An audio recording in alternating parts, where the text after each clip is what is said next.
Hi, I'm Dr. Sudhakar, Critical Care Consultant, Sunstar Hospital, Rajahmundry. CGM, Continuous Glucose Monitoring. ఇది ఒక sticker లాగా censor కలిగి ఉంటుంది.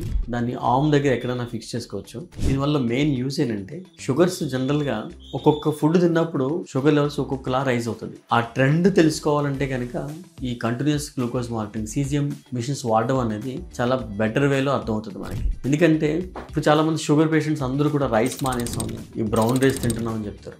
Brown rice తిన్నా లేకపోతే రైస్ తిన్నా షుగర్ లెవెల్స్ అనేది ఒకేలా రైజ్ అవుతుంది. కాకపోతే రైస్ తిన్నప్పుడు గ్లూకోజ్ చాలా ర్యాపిడ్గా రైజ్ అవుతుంది. ఈ బ్రౌన్ రైస్ తీసుకున్నప్పుడు గ్లూకోజ్ అంతే లెవెల్స్ రైజ్ అయినా చాలా స్లోగా రైజ్ అవుతుంది.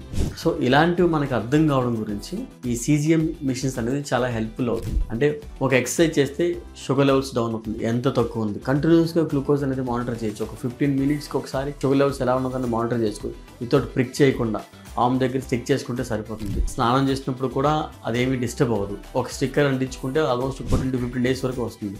సో ఏం తింటే షుగర్ లెవెల్స్ ఎక్కువ రైజ్ అవుతున్నాయి, లేకపోతే ఏం తింటే రైజ్ అవ్వకుండా ఉన్నది అని మనకు క్లియర్గా తెలియాలంటే ఈ CGM స్టిక్కర్స్ వాడడం వల్ల మనకి ఆ షుగర్ లెవెల్స్ ట్రెండ్ మనకు అర్థమవుతుంది. ఆ ప్యాటర్న్ మనకు అర్థమైనప్పుడు సడన్గా ఏది కొంచెం తిన్నా సరే షుగర్ లెవెల్స్ ఎక్కువ షూట్ అయిపోతున్నాయి అనుకున్నవి మనం అవాయిడ్ చేయడానికి ఉపయోగపడుతుంది. సో ఇది ఆ షుగర్ లెవెల్స్ని మీరు స్ట్రిక్ట్గా కంట్రోల్ చేయాలనుకుంటే ఈ CGM అనేది మీకు చాలా హెల్ప్ అవుతుంది. Thank you.